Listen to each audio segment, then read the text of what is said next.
pensou em investir em vinho? E é sobre isso que a gente vai falar agora, porque a Vitrio, a gestora de fundos, e tem fundos bastante alternativos à Vitrio, vez ou outra a Vitrio traz alguns ativos diferentes para o brasileiro investir, em parceria com o grupo londrino Oeno, está lançando o Empíricos Oeno Vinhos Finos. E sobre isso eu converso com o CEO da Vitrio, o Jojo Waxman. Jojo, muito boa tarde. Boa tarde, Arthur. Tudo bem? Muito obrigado aí pela oportunidade de estar aqui conversando com vocês. Antes de a gente falar sobre esse fundo que vocês estão lançando agora, eu queria ouvir de ti sobre os fundos da Vitrio, porque como eu falei agora há pouco, a Vitrio, ela escapa um pouco, vez ou outra, dos ativos normais, que é fundo com ação, com papéis, com debentures, com Uhum. moedas, ela vem com outros ativos. A Vitrio já nasceu com essa ideia, vamos investir em coisas fora do mercado tradicional. Como é que são escolhidos esses ativos que viram fundos da Vitrio? Ótima observação, Arthur. Cara, a Vitrio nasceu em 2018 como uma extensão da Empíricos, né, que é hoje a maior casa de research independente do Brasil. E a motivação do nascimento da Vitrio foi justamente dar vida para as inúmeras teses de investimento e ideias e recomendações de investimento que os analistas da Empíricos davam para os clientes, e esses clientes muitas vezes tinham dificuldade em executar ou em seguir aquelas recomendações, né? Então, quer dizer, dali a gente começou materializando, vamos dizer assim, cada uma daquelas ideias num produto diferente, né? Passados aí um pouco menos de 4 anos, né? A gente completa aí 4 anos no final do ano. Hoje a Vitrio é uma plataforma de investimentos completa, né? Você pode investir em títulos do governo, ativos de renda fixa, né? Títulos bancários ou crédito privado. Você pode investir na bolsa, fundos imobiliários. Você pode investir nos melhores fundos do mercado, né? Tem mais de 400 fundos de diversos gestores, e você pode investir nos mais de 80 fundos da Vitrio, a grande maioria deles, como você falou, assim, trazendo ideias pouco convencionais aí de investimentos, né? Mas essa vontade de trazer as melhores ideias de investimento para o maior número de investidores possível, isso está na raiz do nascimento da Vitrio, né? E por motivação da Empíricos. E como você bem falou, quer dizer, a gente tem os fundos tradicionais, a gente tem o fundo DI, a gente tem fundo de renda fixa, a gente tem fundos atrelados à renda fixa, títulos atrelados à inflação, a gente tem uma série de fundos de ações no Brasil, mas a gente tem fundos de ações no exterior, a gente tem fundos temáticos em tecnologia, a gente tem fundos de criptomoedas, a gente tem fundo que investe na tese da legalização da cannabis, né? A gente tem fundos que investem na tese do metaverso, a gente tem fundos de commodities, né? Então, o petróleo que está muito em voga, energia limpa, urânio. Então, tem, de fato, um leque muito amplo aí de oportunidades, né, que antes não estavam disponíveis, talvez nem para os investidores muito sofisticados, né, ou com patrimônio muito grande, mas com certeza para o público mais amplo isso daqui não estava, né? E a gente está sempre, assim, a gente está sempre em busca de outras oportunidades de investimento, né? E foi assim com a ideia do vinho. Pois é, 80 fundos, é impressionante 80 fundos, porque a gente vê, às vezes, sites de gestoras, a gestora tem 4, 5, 6 fundos, as gestoras muito grandes têm 10 fundos, tem gestora que tem 2 fundos, normalmente um de multimercado e um de Exato. ações. Como é que vocês têm 80 fundos? Quantas equipes diferentes tem Então, para gerir tantos fundos? esse é o negócio, né? Se você imaginar a estrutura da Empíricos e a estrutura da Vitro, da gestora, aí você entende como é que a gente consegue fazer tantos fundos, né? Porque você tem uma equipe de análise na Empíricos, né? Com mais de 30 analistas cobrindo um leque muito amplo de investimentos, né? E você tem uma Uhum. equipe de gestão na Vitro com mais de 20 profissionais fazendo, executando essas ideias, né? E fazendo aí também uma dupla validação aí dessas teses de investimento. Então, a gente realmente, quando você olha as duas equipes numa só fotografia, né, provavelmente é uma das equipes mais robustas aí, que tem no mercado, né. E em termos de número de ativos, eu arrisco dizer que talvez a gente seja a gestora que tem o maior leque de ativos diferentes investidos, talvez do Brasil todo. Vamos falar agora do assunto principal da entrevista, que é o fundo multimercado Empíricos Oeno Vinhos Finos. Como é que ele nasceu? De onde veio a ideia? A Oeno procurou a Empíricos e a Então, a Vitrio gente, ou quer vocês dizer, procuraram eles? a gente se encontrou, né, a gente se encontrou, e a Ueno é uma casa, fundada em Londres, né, que faz justamente esse trabalho de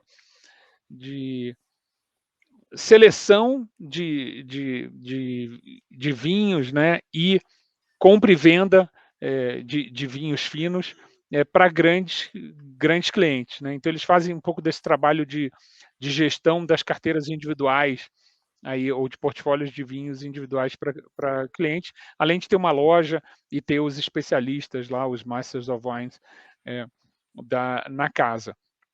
E aí, quando a gente cruzou os nossos caminhos, a gente falou: "Puxa, eles contrataram uma pessoa, para ser um country head aqui para o Brasil, um brasileiro, o Vitor Hugo", e a gente se cruzou, ele falou: "Puxa, olha, eu estou querendo expandir a nossa atuação no Brasil, tal, com, né, de repente, inicialmente a gente falou: "Puxa, vamos oferecer esse trabalho de gestão, para algumas famílias", e a gente falou: "Puxa, mas por que não tentar fazer isso um produto, de alcance maior", né, e aí a gente montou essa estrutura, né, daí que nasceu essa ideia. Sobre a estrutura, é algo que eu fiquei bastante curioso. Esse fundo investe em que exatamente? Investe em Não, ações, então, investe nas vinícolas, não, investe vamos em lá. papéis, o que que é? Não, na verdade é o seguinte, existe um fundo no exterior, Tá. que vai comprar e vender as garrafas de vinho, né. E aí você tem um fundo no Brasil, Uhum, que é que a gente chama de feeder fund, né, que é um fundo que dá acesso a esse fundo no exterior. Por conta dessa estrutura, né, principalmente pela legislação da CVM, né, esse fundo hoje no Brasil, ele ainda é restrito para investidores profissionais, porque uhum, o fundo no exterior é um fundo em Cayman, e Cayman é uma legislação que ainda é tratada no Brasil como restrita para investidores profissionais. Então, o uhum, fundo no Brasil é um fundo multimercado de investimento no exterior, né, mas que, por enquanto, é restrito apenas aos investidores profissionais, que são aqueles que têm mais de 10 milhões de reais de uhum, investimento, né, em investimentos,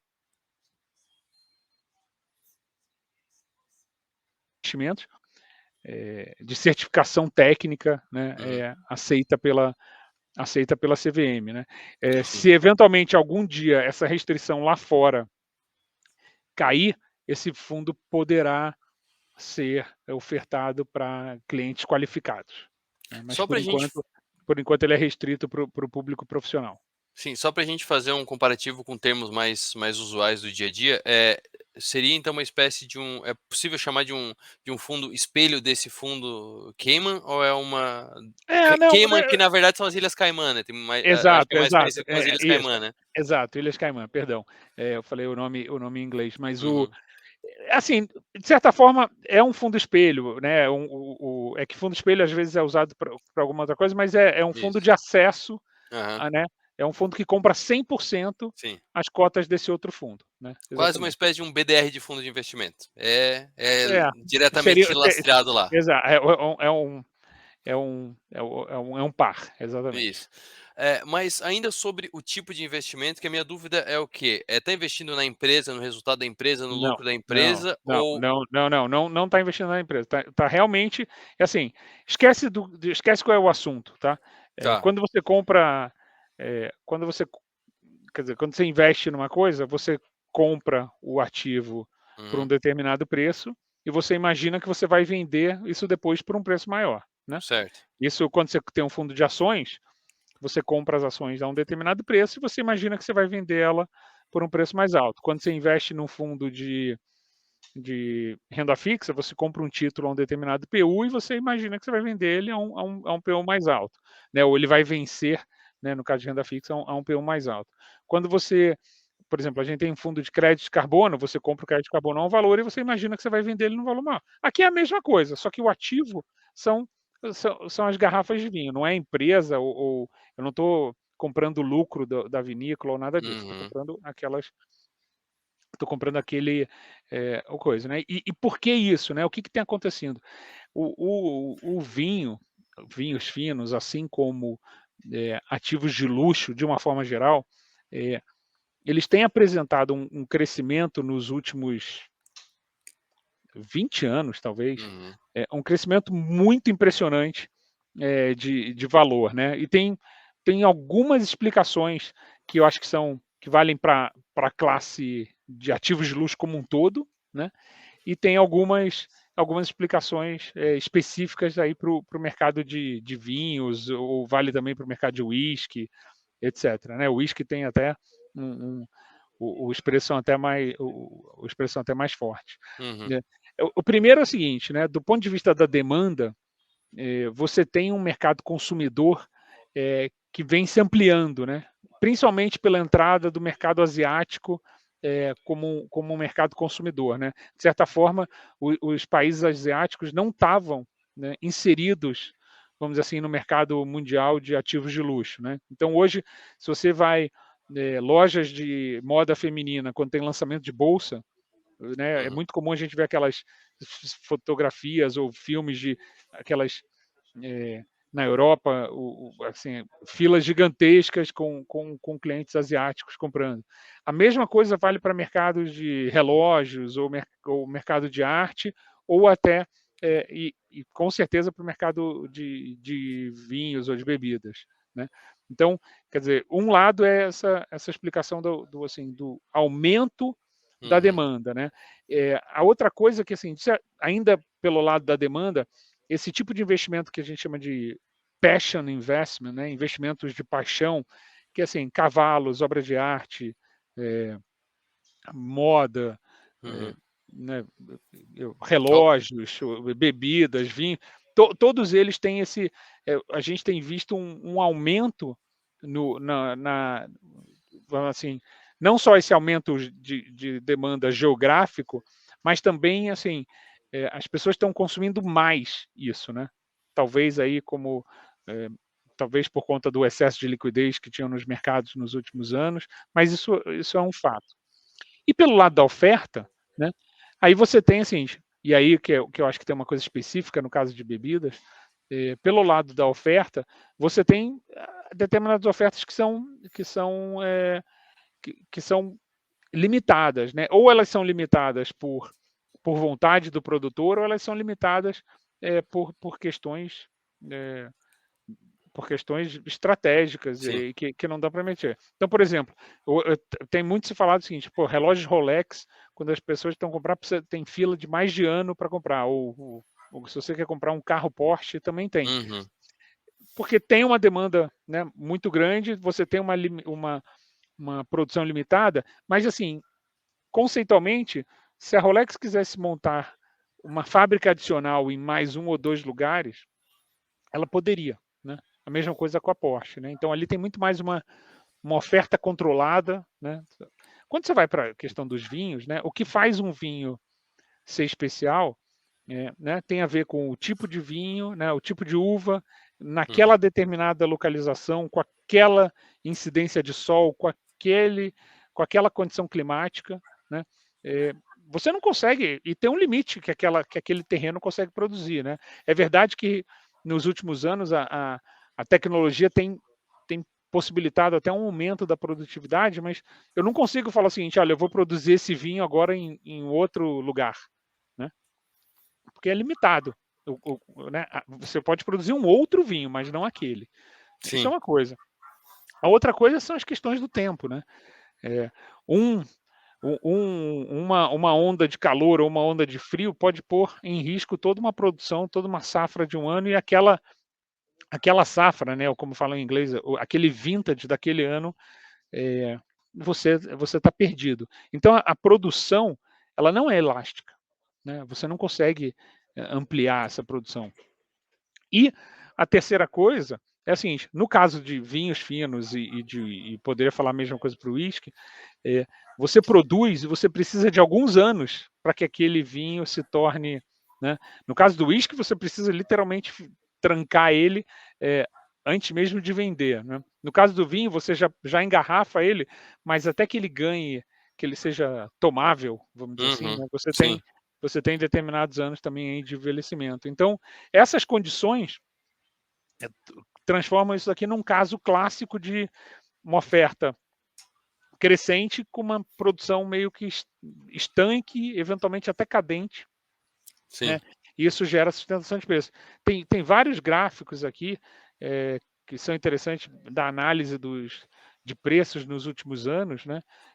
Que mostram um pouco disso que eu estou falando, né? Preços bastante consistentes, acima da inflação, né? E acima até de períodos assim, de crises, Uhum. etc. Então, a gente tem essa, tá bem confortável assim com essa ideia, né? Agora, de novo, não assim como o vinho precisa de algum tempo para maturar, né? Você vai capturar o valor da apreciação de preços Uhum. ao longo do tempo, né? Sim.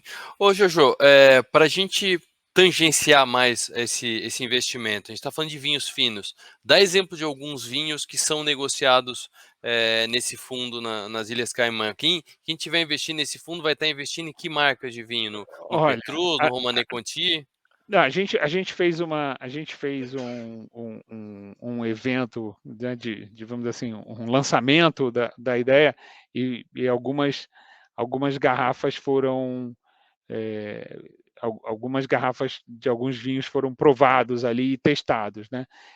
Acho que o principal quando a gente fala em vinho fino, né, é você ter produtores consistentes, né, percebido como produtores de um vinho de qualidade, né, Uhum, onde a produção seja limitada, né. Então, por exemplo, tem um Cabernet Sauvignon de Napa Valley, por exemplo, foi um dos vinhos que a gente testou. Tem Champagne Dom Pérignon, o outra que se enquadraria nesse coisa. Tem um determinado Brunello de Montalcino que a gente também provou lá da Toscana. Então, quer dizer, não é, esses são alguns tipos de garrafas que poderiam entrar nessa coisa, né? E hoje, na carteira do fundo, né? E uhum, quem vai fazer essa seleção e essa análise do mercado, justamente é o Master of Wine, né? Que é o vamos dizer assim, o conhecedor máximo de vinhos e das produções e de safras, que faz parte da equipe da Oeno, né? E a ideia é, é justamente que assim, às vezes você vai comprar, né? Às vezes o segredo está em você comprar direto do produtor, né? Às vezes o segredo está em você comprar um vinho antes que ele entre nessa dinâmica de chegar perto do momento uhum. de consumo, né? Onde o preço onde o preço sobe. Então você tem essa coisa. E hoje esses vinhos, né? Para quem tem curiosidade, existe uma bolsa em Londres, né? Que é Eu a ia te LiveX, perguntar agora, a né? Livex. A LiveX que tem todas essas informações. Então, assim, você vê que é um ativo com muita liquidez, né? Não é um negócio assim, puxa, que eu vou fazer depois. E pensa assim, a gente fez uma consideração que é o seguinte: a gente fez esses dois eventos de lançamento no Rio e São Paulo. Foram 60 garrafas consumidas, né? Um evento de uma empresa no Brasil, né? Imagina Uhum. assim, se a gente estivesse falando de um casamento, né? Ou está tendo uma festa aí de um bilionário brasileiro, né? Agora em uma festa de aniversário na Itália. Imagina quantos vinhos serão consumidos ali, entendeu? Então, o mercado é muito grande, né? Então, a gente realmente não tem um problema de liquidez aqui. É muito mais um problema de você ter o horizonte correto para esperar a maturação desses preços do que um problema de liquidez, entendeu? E eu deixei melhor para o fim, que é a questão do resgate. Aqui a gente não vai falar de D+5, D+30, D+60, é resgate em garrafa. Como é que funciona essa questão do resgate em Não, garrafa? não, então, na verdade é o seguinte, o resgate em garrafa é uma faculdade do veículo no exterior. Tá? Sim. O veículo Brasil obviamente a legislação ainda não chegou nesse ponto, então, para o investidor, aqui no Brasil, ele vai ser um resgate normal, né, de Uhum. fundo, ele tem até o fundo tem uma carência de 2 anos inicialmente, e depois o resgate é um resgate, de 180 dias. Mas o veículo no exterior, né, eventualmente para investidores que entrarem no veículo no exterior, você tem essa faculdade de você mensalmente, a vai ser disponibilizada uma lista e você pode escolher: "Olha, eu quero resgatar nessas garrafas aqui", né. Então a brincadeira é, puxa, se né, hoje em dia aí quem está investindo no mercado tradicional, você só pode amargar os resultados dos fundos, você não pode beber, né. Mas aqui, lá você pode, para o investidor que entrar né, tiver acesso ao veículo internacional, você poderia fazer esse resgate em garrafas. Sim, não, eu perguntei mais pela curiosidade mesmo, estava bem claro aqui nas informações que saíram, mas é que quando eu vi assim, ah, legal, vou resgatar em garrafa. Daí eu fui lendo a matéria que está no site da Empíricos, inclusive, e daí eu vi, nossa, dá mesmo para resgatar em garrafa esses vinhos. Não, Ti- é brincadeira, por isso que eu falei, o fundo tem liquidez de verdade, né. Tem liquidez de verdade. Sobre o mercado de vinho especificamente, porque a gente está falando de um investimento. As pessoas, por exemplo, eu gosto muito de vinho, mas eu não sei quanto que é a volatilidade de preço de vinho. Se fosse comparar com os investimentos que a gente conhece, dá para considerar o quê? Uma renda fixa? Ele sempre vai para cima? Um fundo imobiliário que ele dá uma oscilação mais baixa, ele oscila Não, como não, as olha, assim, ações? a gente está falando de um ativo que tem volatilidade, é que o Aham. comportamento de preço tem sido um comportamento, eh, de mais renta quer dizer, de menos volatilidade para baixo, né, Uhum. tem caído menos do que outras coisas, mas você poderia eventualmente ter uma oscilação, obviamente, né, num cenário onde você tem, taxas de juros subindo e o mundo, né, entrando eventualmente numa recessão, algumas partes do mundo, você poderia ter uma queda desse cenário de consumo. É que como a gente está aqui falando de uma coisa muito de ponta, né, Sim. então é difícil você imaginar, tanta oscilação assim, mas, não é um ativo trivial, né, longe de dizer que isso daqui não tem oscilação, entendeu. Mas eu acho que ele, historicamente, ele tem tido um resultado mais interessante frente à inflação e a outros períodos aí de mercado ruim. Quem estiver nos acompanhando e gosta de vinho, quer investir em vinho e tem os requisitos necessários para investir num fundo desse, é investidor qualificado, tem em que plataformas? Apenas na Vitro ou é Não, distribuído por então, outras plataformas também? isso está disponível na plataforma da Vitro e está disponível na plataforma do BTG também. Do BTG também. Exato, né. Hoje E a então, relação e do quem quiser, BTG. quer dizer, pode nos procurar que assim, não a gente ajuda o Uhum. investidor a chegar lá. Hoje BTG, Empíricos, Vitro, qual que é a relação assim com mais detalhamento? O BTG tem O parte da Vitro da Empíricos, não, né? o BTG no final do ano passado comprou 100% 100%. do conjunto Empíricos e Vitro, né. E em breve a própria Vitro vai passar a se chamar Empíricos, a gente vai usar o nome Empíricos Hum, como um todo para toda coisa, por isso que o fundo já se chama, o fundo Empíricos. já nasceu com o nome Empíricos, exatamente. Para fechar, aproveitando um gancho que tu deixou no meio da conversa, a gente pode esperar fundos alternativos como relógios, carros de luxo, obras de arte no hall, no portfólio da Empíricos? Vocês têm estudado isso? Olha, a gente literalmente olha para inúmeras oportunidades o tempo todo, né, obviamente que isso daqui não é algo, quer dizer, a gente olha com muito cuidado, né, para ter certeza que a gente consegue oferecer, eh, quando a gente lança o produto, que a gente consegue oferecer esse produto com uma gestão profissional e com um potencial interessante, né. Então, mas eu diria o seguinte, não tem limites. A gente tem um produto de crédito vindo aí no final do mês, a gente está olhando um produto imobiliário. Então, assim, a gente está sempre olhando para diversas alternativas aí. Esse caso de Passion Investments, a questão da liquidez e você realmente conseguir transformar isso ou explorar isso através de um fundo, talvez seja o maior desafio, né.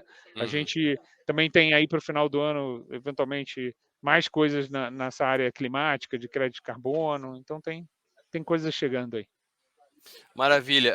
Primeiramente, parabéns, feliz aniversário. Quem acompanhar em vídeo essa entrevista, muita gente está acompanhando pelo rádio, já deve estar liberado também no YouTube, mas quem acompanha em vídeo vai ver ali que tem uma decoração especial atrás do Jojo com os Exato, balões azul ali. exato. Foi a celebração do meu aniversário essa semana. E obrigado por ter dedicado um dia tão especial para essa entrevista com a gente aqui. E um abraço, até a próxima. Até a próxima. O prazer foi todo meu, Arthur. Obrigado. Obrigado, pessoal. Estou esperando vocês, hein, para um brinde.